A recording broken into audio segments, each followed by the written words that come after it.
Hello everyone.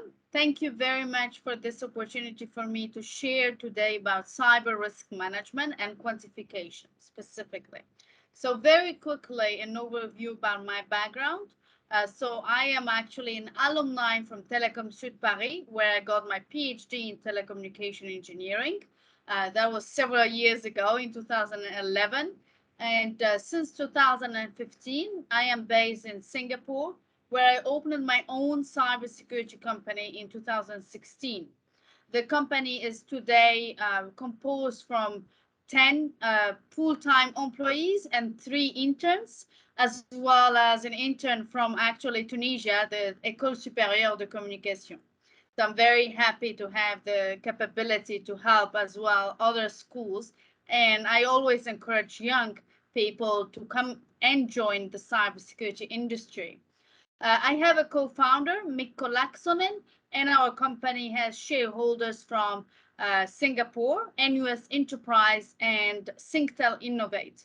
So we're basically not only providing services in Singapore and in Asia, but we as well work with international companies around the world.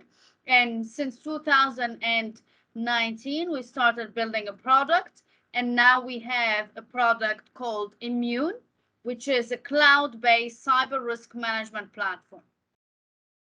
Now, today I would like to talk with you about cyber risk from a very different perspective. And this perspective is mostly related to how to align cyber risk with the business and ensure that we understand not only the implications of technology, but as well on how to bring the support or get the support from the business for further cybersecurity awareness and considerations. So first, I would like you to project in the future. And for this presentation, I have analyzed actually current trends of technology and cybercrime in general. So I read some interesting paper, and especially there's one very good research from Trend Micro done by Rick Ferguson. And he's based in Poland, where I come from as well. And he reviewed not only the trends in ransomware, but as well the capabilities of ransomware attacks in the future. Now, we can already imagine of how our world is transforming. We can already use technology, for example, to deliver products with drones, but maybe in the future, this will transform even to deliver food. We are talking about hypersonic trains. We are talking as well about cool taxi planes that are actually provided with drones rather than going and taking your car. We are already talking about additive manufacturing, which is, in my view, really fascinating. We have 3D printed food that actually is evolving into printed heart stents. So we are in a very specific moment in history where technology is transforming not only our daily lives as individuals, but as well, of course, the company's daily life. And in Singapore, in 2018 already, there was a startup that was founded with the product idea to offer storing your consciousness into the cloud.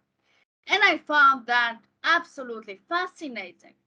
But at the same time, as you can imagine, all this technology raises cyber risk, and it creates not only emerging new risks for the business, but it as well might lead to business interruption or literally paralysis of activities. And now we'll come back to that because I'm using already terms that are very specific to how I address cyber risk. Now, this technological dependency has increased over years, as I said, but our cybersecurity industry remains in the previous traditional way of addressing cyber risk and technical problems. Basically, when we discuss about cyber risk, we tend to use technical terms and we mix threats with the cyber risk that relates to the business. Now, This, of course, means that when we come to a company or business stakeholders and inform them, your company might be exposed to ransomware, that doesn't help the business to understand their cyber risk. So it is extremely important to start the first identification of risks for the business by aligning the cyber risk with the business risk. And there is the concept of quantification that helps to achieve that. I will go into further details and provide practical examples because as well, quantification might be understood as just providing numbers, which in this case, it's much more than that. Furthermore, when we talk about cyber risk, we cannot neglect this risk for the business by providing a once in a while assessment.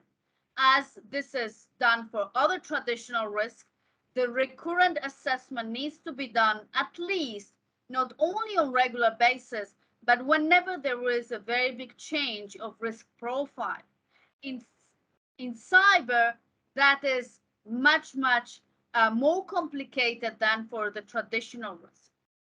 And furthermore, and lastly, when it comes to cybersecurity and cyber risk, usability is a very important and critical aspect to consider, especially to gain business shareholders not only approval but as well support. So what happened since many years, as I mentioned, we migrated to become a dependent society on technology. So we have seen an increase of not only cyber attacks, but as well type of cyber attacks across the years, causing massive financial losses. Where we haven't evolved yet is around the way of how we discuss cyber risk. And we still bring cyber risk very often into the discussion with people in the business by using technical terms that relate to cyber threats rather than focusing on risk scenarios that might be relevant to the business. And ransomware is a very good example. Often in the meetings, when we start the discussion about cybersecurity or cyber risk, I hear your business exposed to ransomware. And there is a massive increase in this particular type of attacks. However, as I started, when a business owner or a business stakeholders first hears the term ransomware, they might not understand it. Second, even if they do understand it as a cyber threat, they are unable to link it to the business or understand the consequences of that particular threat on their business operation, which is a critical point to ensure that they understand their cyber risk exposures.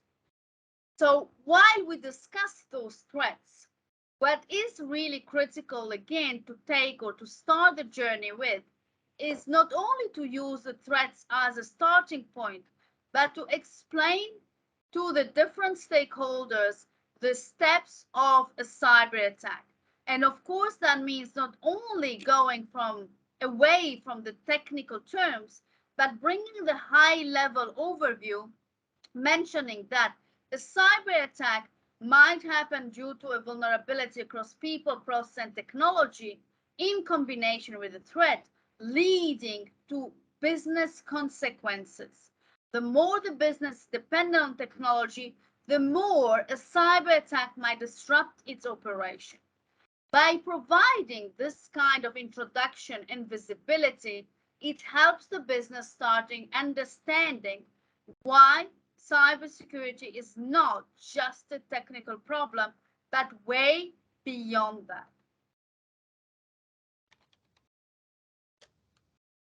And it is indeed a business risk. However, as I mentioned, if we discuss about it from technical terms, it never is understood as such. So when we start bringing up cyber risk management to the business, I always try to focus on scenario building. And scenario building helps us to come back to the fundamental definition of risk. not even cyber risk. And as you can see in this particular slide, when I discuss risk, is basically the possibility of something bad happening to the business, something that might affect the operation of the business, that might lead to business interruption, business activity paralysis, or eventually even data breach with the loss of confidentiality of data.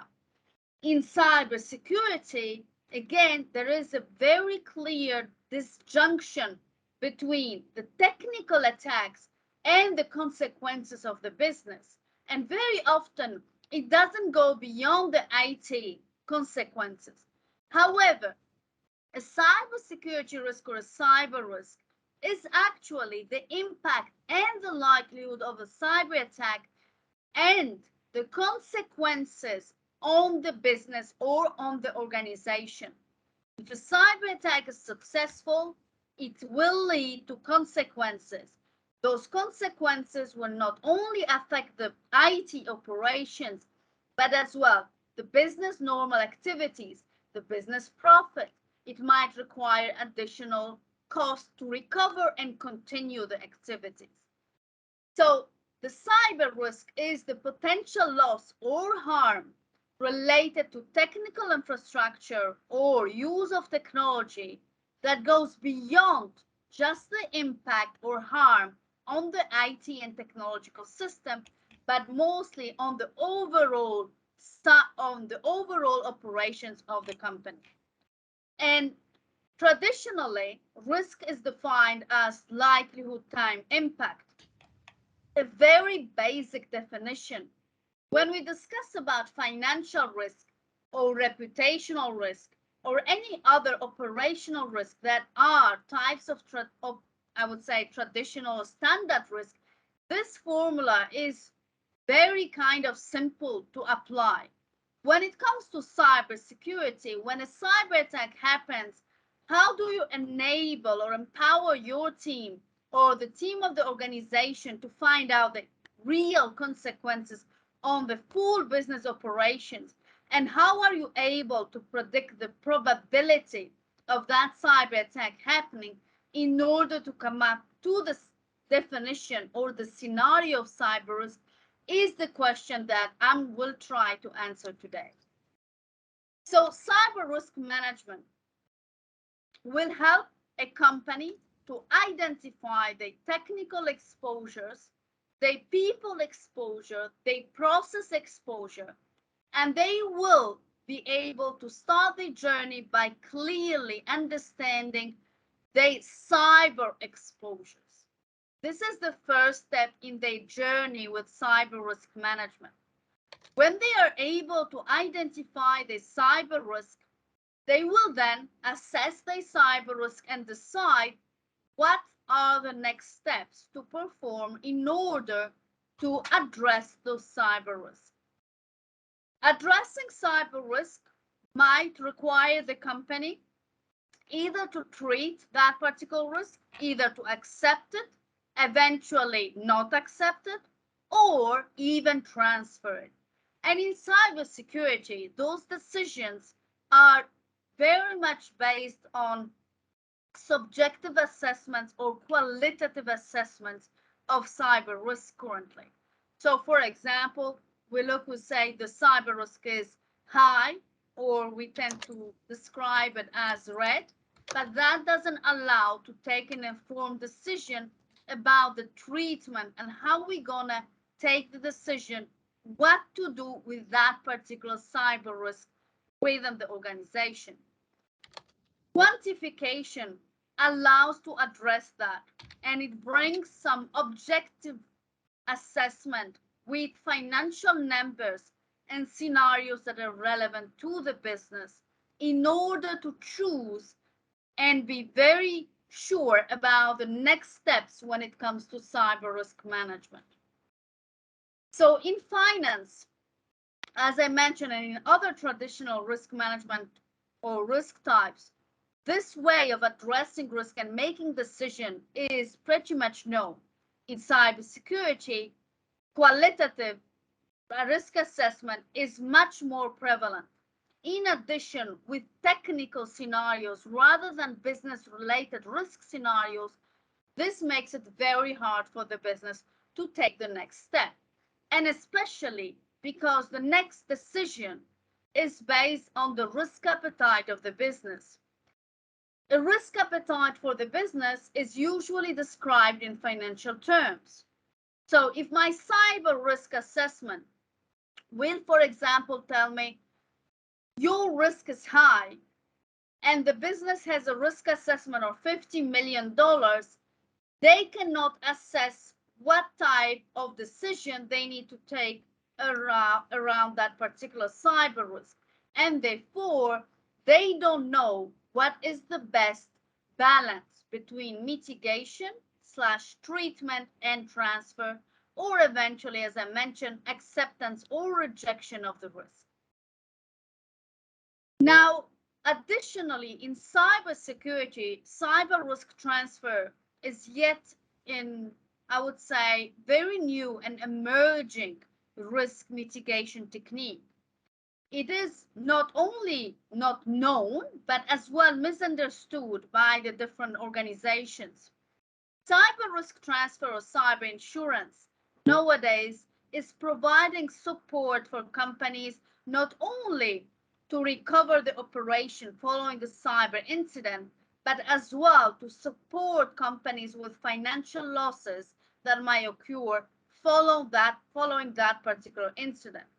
So again, this as well, or this decision of risk transfer should be based by very clear objective calculations of cyber risk, how much money or how much losses we might occur, so we know exactly how much cover we need in order for the cyber insurance to help us in case of a successful cyber attack. And cyber risk management, while it has been, again, very common, and the topic whenever I mention it is, yes, we are doing cyber risk management, is still at a basic stage.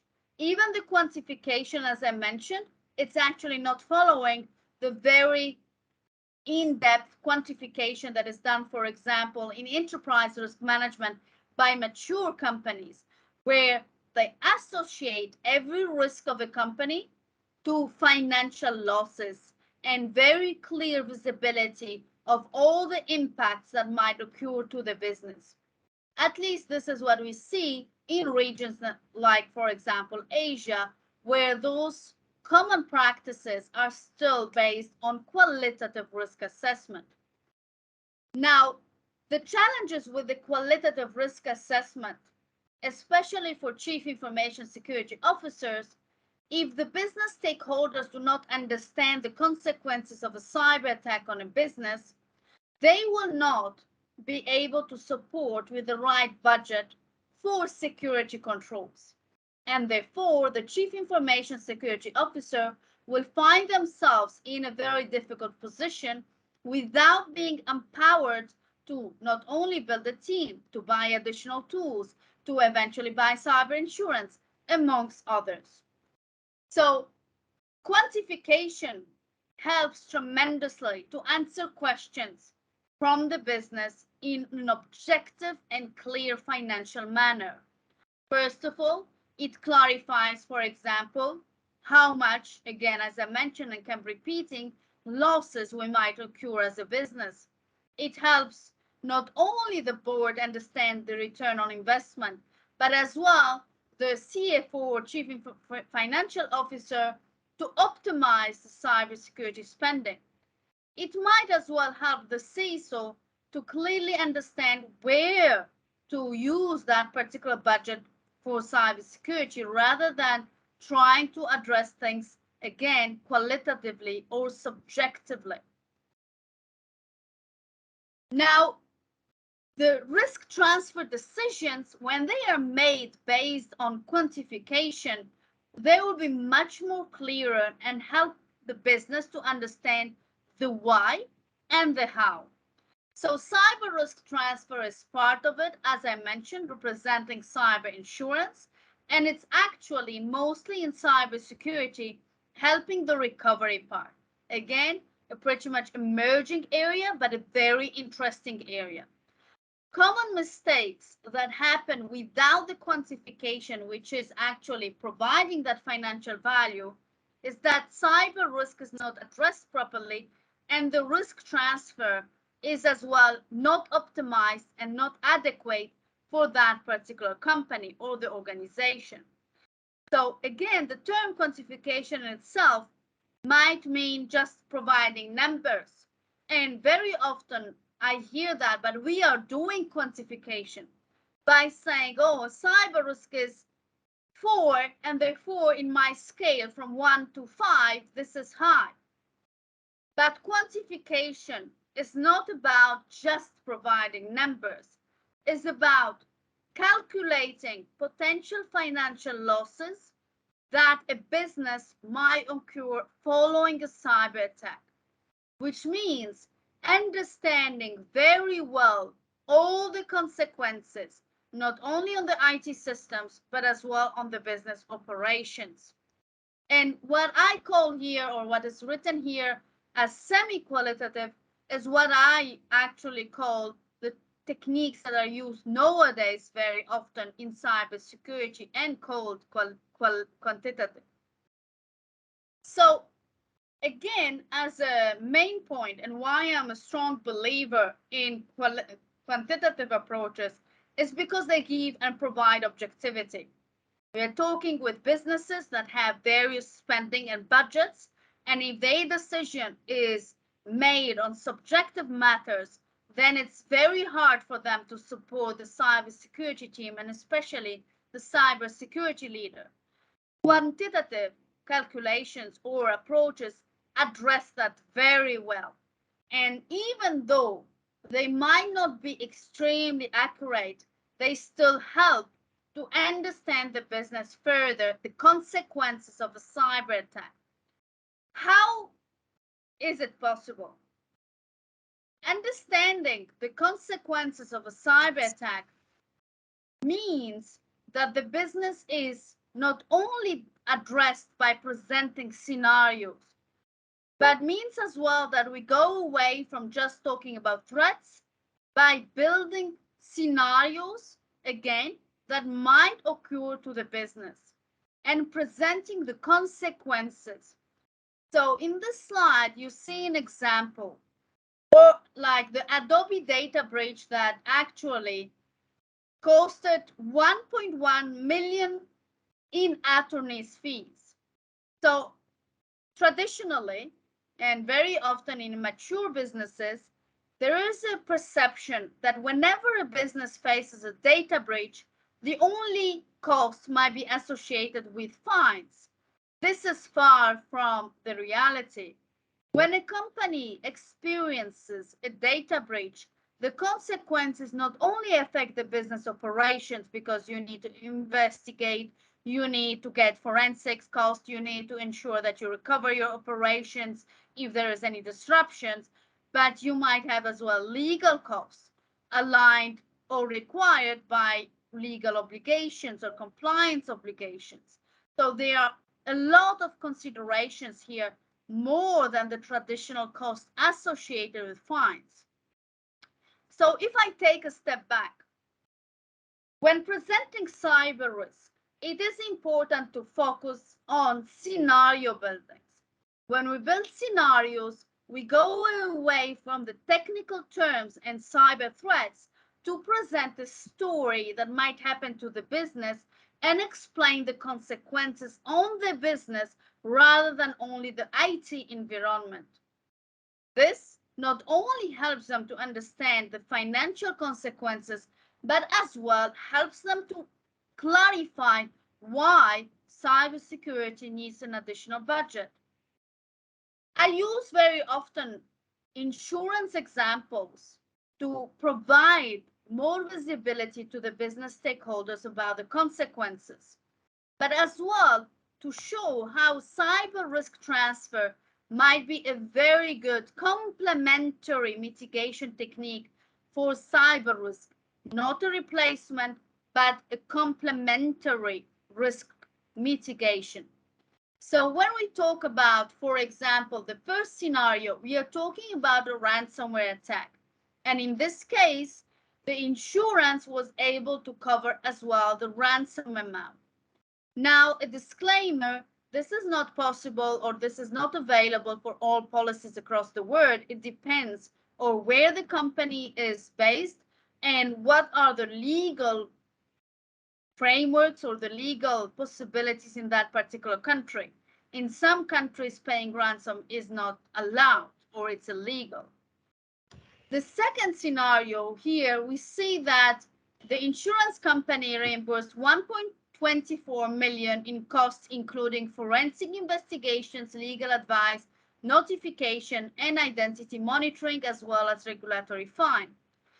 Those two examples are actually good examples to show to a business stakeholder what are the costs associated following a cyber attack. It's a good starting point. However, there is more.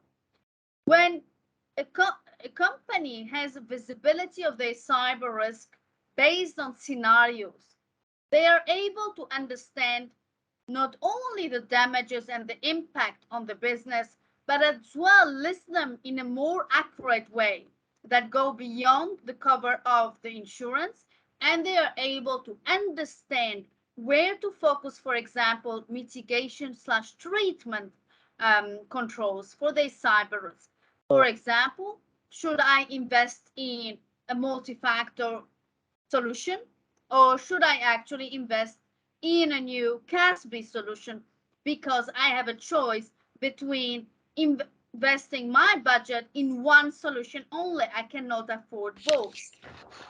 So quantification and scenario building help achieving that. Now, the other aspect or the other very, in my view, very interesting point in scenario building is that it helps to understand further not only the IT traditional consequence like I mentioned, but what can really happen for the business.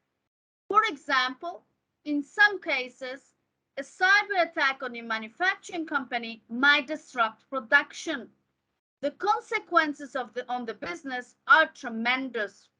So while manufacturing industry might be very immature, showing or providing a scenario that relates to what is the most important activity for that factory might actually encourage cybersecurity budgets and awareness as well. Obviously, if a manufacturing company is disrupted, they might lose even millions during the production disruption. Another example that is not very common that aligns as well with a lot of financial losses is a product recall. And I give you a very interesting example that I like to use with business stakeholders. You have a company that produces food. A cyber attack leads to the change of labeling of that particular food packaging. Because of the wrong labeling, it can be done by active threat actors, by competition, but because of a change in labeling, the company will need to recall all the products that eventually they have already distributed. A product recall might be extremely expensive for the company. The next example, which is as well very interesting and different in my view, is the physical consequences following a cyber attack. A scenario as well that is not only uncommon, but not discussed in traditional cybersecurity debates or discussions. When we have a scenario that leads to physical damage. Again, very interesting scenario or story in manufacturing, where a factory might be attacked, leading to some of its equipment not working and therefore not being able to detect, for example, an increase in temperature, leading therefore to physical damage and fire. Now, just to add as a funny example, I have done a lot of actually scenario building. And I think what we are missing in our cybersecurity industry is the creativity. If we're having a company that, for example, is building smart toilets or is building any other smart devices, it is interesting to understand how that particular product production might be disrupted by a cyber attack.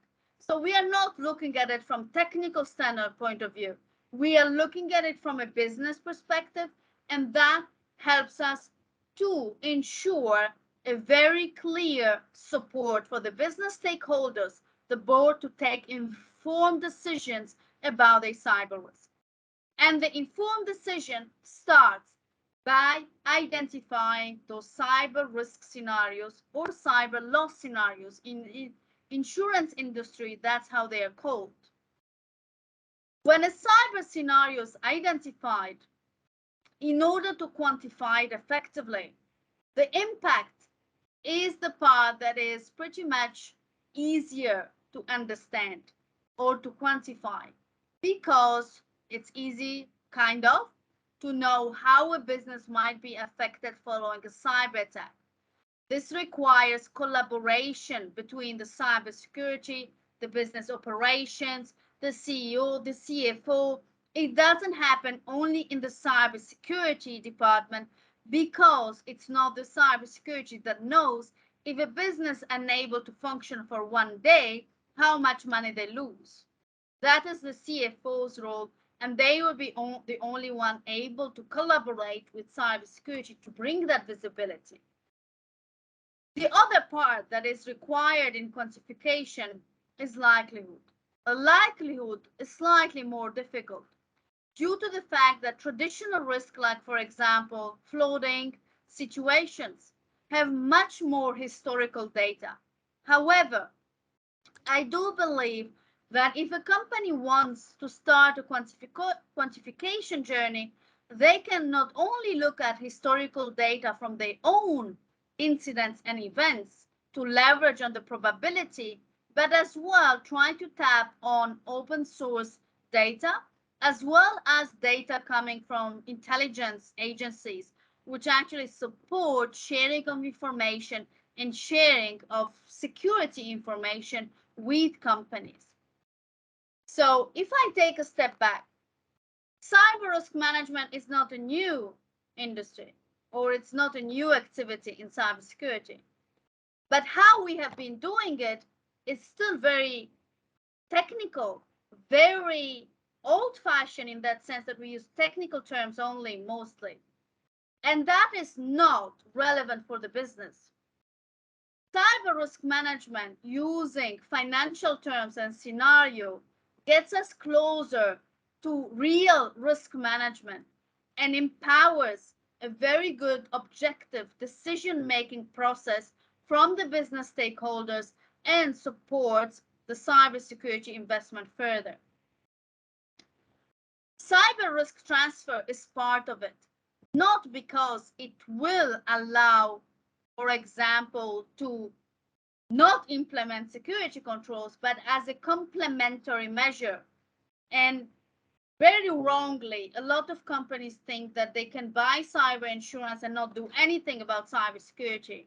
While maybe that was the case 30 years ago, because insurance, actually cyber insurance has been there for many years, maybe 20 years ago. Now it's not anymore the case. A cyber insurance will not cover a business that doesn't have a minimum fundamental security in place. The reason is clear. If the business doesn't have security controls, they will be eventually compromised tomorrow, and therefore the risk is too high for the insurance company. However, if we look again at scenarios and cyber risk presented as such, something might always happen, because that's the nature of risk. We know that every business has a particular risk, and therefore we need to prepare for it. We can prepare for it with a balance between treatment and transfer. And that is the best and the most optimal way to address cyber risk. Now, we can only achieve that optimal balance with having a very clear visibility of financial numbers. In the case of production lines or manufacturing factories, if a company like we can see, for example, in this slide, stops operations due to a cyber attack, how much money they will lose per day, per week, per eventually even several weeks. In the other example, which is slightly different, if a company, let's take an example of a company providing training, especially with the current remote training, if the services are interrupted, then the company will not be able to continue provide the services, and that again leads to financial losses. So cyber risk quantification is providing scenarios, quantifying the impacts and quantifying the likelihood to take the next step decisions about how we should address the specific cyber risk. Now, often I get the question, how many cyber risks we need to quantify? We cannot quantify 100 scenarios. The objective is not to quantify 100, but to focus on the worst case scenarios and to focus on the key activities of the businesses. And one of the very well known as well, I would say, quantification frameworks is the FAIR, Factor Analysis of Information Risk. It is actually the only international standard quantitative model for information security and operational risk. It gives a framework, provides a good fundamental. However, as I mentioned, to understand financial risk impacts on the business, it is very critical for the security person to work in collaboration with, for example, the chief financial officer to understand how a cyber attack might affect the operations of the business financially, not just from the operations, not just from the technical perspective. When that is very clear, decisions are made, as I mentioned and repeated several times. The other point that is extremely relevant here is when we build scenarios, we can as well then explain to the business why we need, for example, security controls across people and process rather than just technology. Sometimes in mature market, this is not required, but in immature companies or immature markets, it helps. So in this case, we would actually be able to argument why such attacks happen and why it's important to train people, because we will have scenarios rather than just technical terms about phishing and awareness required for our employees' cybersecurity training. So as a takeaway, I really would like everyone to remember, following this overall presentation, is that cyber risk is not just a technical threat. It is harm that might occur to the business, leading to financial losses. And those financial losses might be due to disruption of operations, additional costs to recover operations, fines, but as well reputational loss. And here I wanted to add that reputational loss might be quantified as well. Now, very often we think that's not possible, but in the same way as you acquire customers and you have a way to understand the budget associated to that, you can at least have a certain visibility of how much eventually you would need to invest again into acquiring customers following a reputational loss. Furthermore, insurance helps not only addressing the financial losses, but managing the losses themselves and helping into recovering operation. It's by no means a replacement of cybersecurity controls, but it does help to protect the business financially. If a company tomorrow is a victim of many millions of losses, without cyber insurance, those losses are not recoverable. With cyber insurance, they might be. Then, of course, again, lastly, it's all about managing cyber risk from identifying technical exposures to then quantifying cyber risk based on scenarios that are relevant to the business, to then ensuring that you help the business take the right decision about their cyber risk comparing to the risk appetite. If that stays qualitative, the business cannot take the decision.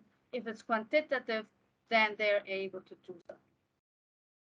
So this was the end of the presentation. I hope it was interesting. Please let me know if you have any questions, and I will be happy to discuss further and share with you other additional details or stories.